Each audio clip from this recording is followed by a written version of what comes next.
Hello, in this video we're going to make homemade KHOYA or MAWA. It's so easy to make.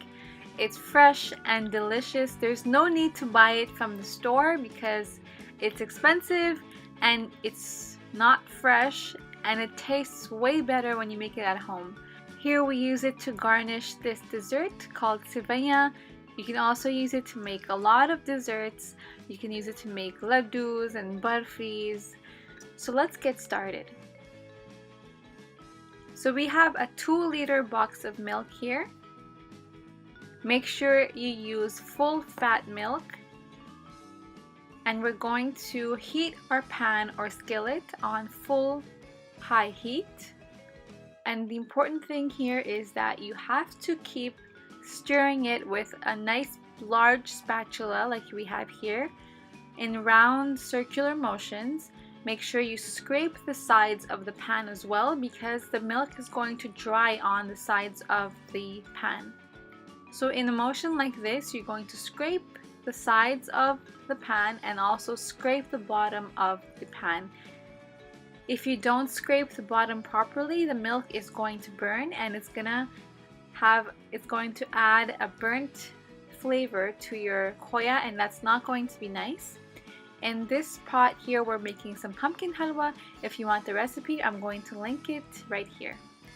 So after an hour of constant stirring, you see the milk has thickened a lot, and at this point we have to stir even faster, and it's important to lower the heat here to medium-low.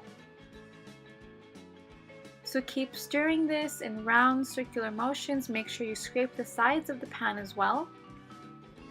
And soon, about 30 more minutes, the KHOYA is going to be ready. Just keep stirring and scraping.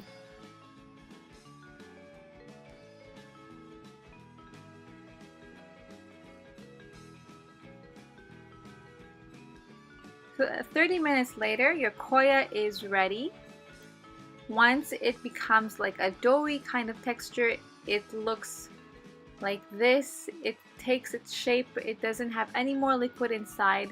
Your KHOYA is completely ready. So in total, it took us about an hour and a half, about 90 minutes in total, to make about 1 pound of KHOYA from 2 liters of milk.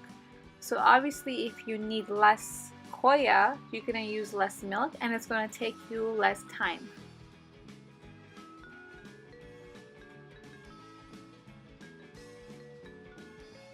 So our KHOYA is ready to scoop out into a plate, and you can also freeze this. So once it cools down, you can put it in a nice Ziploc bag, a plastic bag, and flatten it out and put it in the freezer. It's good for a few months.